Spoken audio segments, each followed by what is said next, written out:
Hi everyone, thought I would do another video following on from the pigments video. This is kind of a part 2, so I'm sorry if I repeat myself again with some of the things.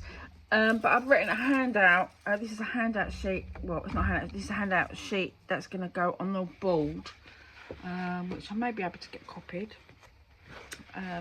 Which has got all the bit about the paint pigments, which I spoke about in the video before, about making your own paints with the pigments.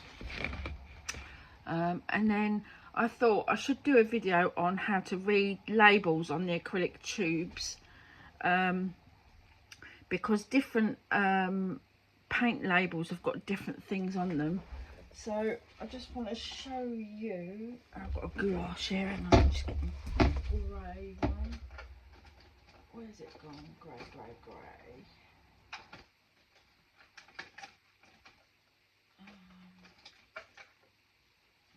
Now, where's it gone? Golden. I've got a grey one somewhere, but I'm not sure where it's gone. Right, we'll have to leave the grey one. So yeah, so different paint tubes have got different things on the labels and different pigments. So there's a lot of information on different tubes of paint, and they all have different information on them.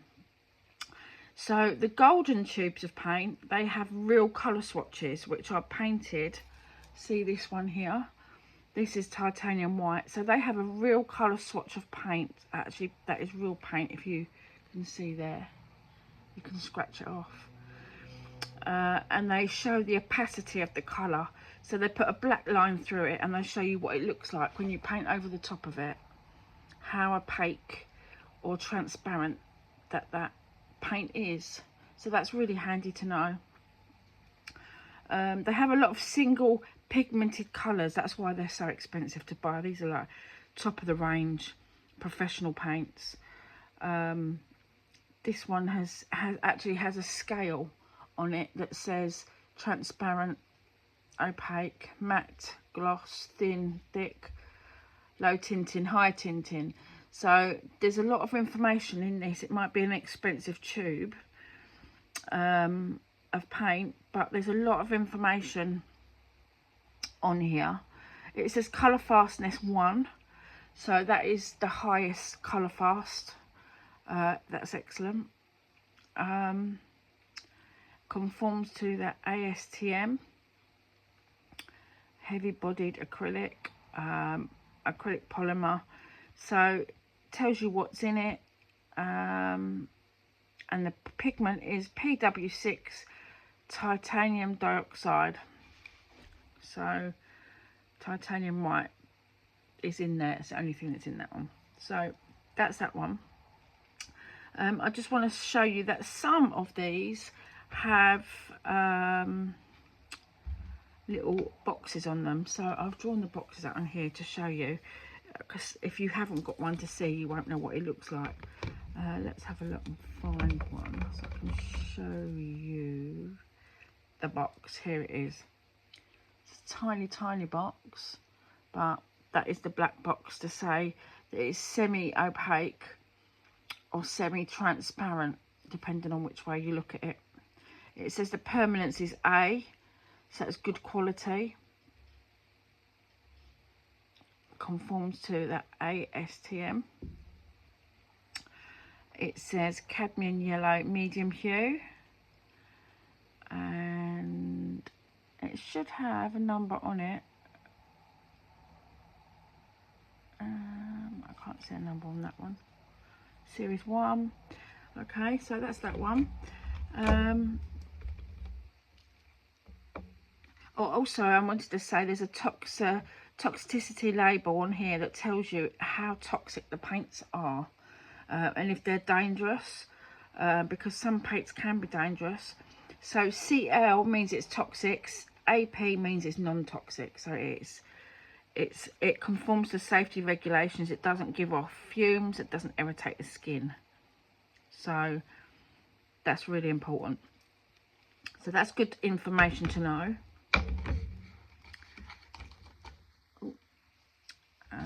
Let's have a look at this one. So this one says Pigment Natural Iron Oxide, and it's PBR7. Clean with water. Permanence AA, and it's a burnt umber. So that gives you some indication as to how they've made that paint. So burnt umber and burnt sienna is how they've burnt the pigment to create that colour. Quinacridone is its own pigment. Okay, so some pigments are natural pigments, so they're made from minerals and they're from natural sources of the earth. So ochres, siennas and burnt umbers, which are the browns, these are all natural pigments, so they're made from natural minerals. Ones like quinacridone are synthetic, so these ones are created for a chemical process, and that's why they're vibrant. So phthalo blue quinacridones, they're high in strength, high in opacity, and they're more vivid colours. So that's because these have been synthetically made.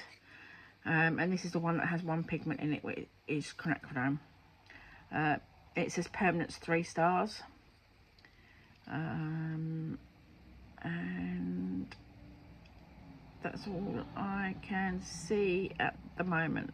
So that's that. I just wanted to say that price versus quality. So if you have a good make and a good you pay more money for a good quality make. The professional grade are formulated using the top quality pigments, highest pigments, and that the manufacturer can find, and they're the highest quality you can get, which is why they're expensive. They have to go through lots of tests, and you have to pay to get them tested to make sure they conform to the safety regulations. So that costs them money as well. The student grade paints are very close to, this is a student one, very close to the artist professional grade. Some of them are more expensive pigments that you would find in this one. They may have replaced with a slightly cheaper one, or they may have put more binder into this to fill it up more. So it may not perform in the same way as the professional grade. And cheap craft paints have less pigment in, less paint in them, and more binder. So that's why they're less vibrant and you've got duller colours, because there's not so much paint in there and there's not so much pigment in there. But you might buy the same size tube and it might just say blue on it, but it won't tell you any more information. It's just a blue paint.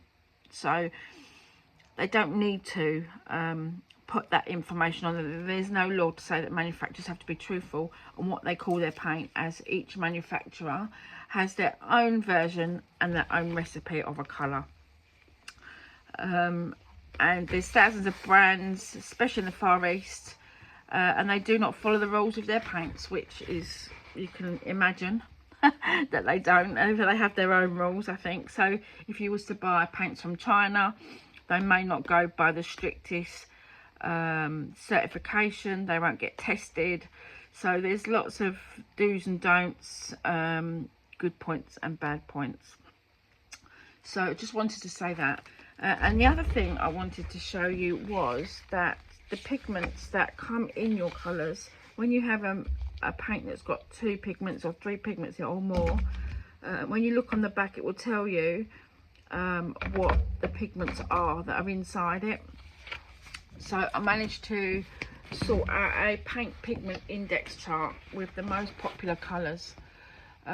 So when you look on the back of your tubes, it tells you what the colour is that's in it. Can't find it on this one. Let's just find it on this one. So this one just says quinacridone PR122. So this is PR, red pigments, PR122 is quinacridone magenta, which is this one.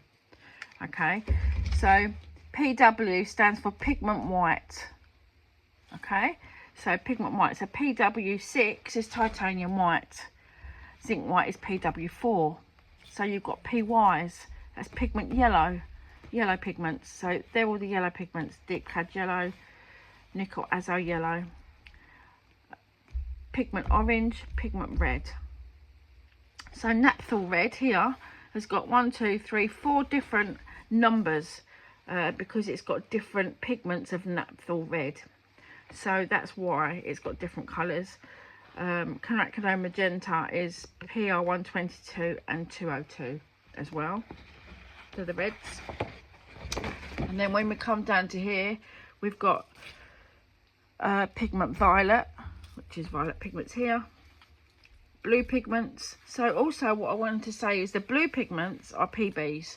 So PBs, so when you go to the phthalo blue, it says PB 15.1, which means it's phthalo blue and it's the red shade. So when you do PB 15, that stands for phthalo blue, but it's a 0.3 because that's a green shade. So they may have points in them, the same number but a different point, because it's a different colour shade of that colour. The main colour is phthalo blue, but that is the shade off of it, so you may find that. Green pigments. So black pigments, PB is for blue, but black is BPK for black. So BPK 7 is carbon black and BPK 11 is Mars black. So many rare pigments come on the market and they are only available in very large quantities, many hundreds of kilos. So this is something to remember when buying your pigments online in smaller amounts and quantities, that some of the best pigments in the world are only available to manufacturers that have large buying power and can afford to buy in huge amounts of bulk. So that's another reason why sometimes you find you can't get colours you want, or the colours that you do want are really expensive.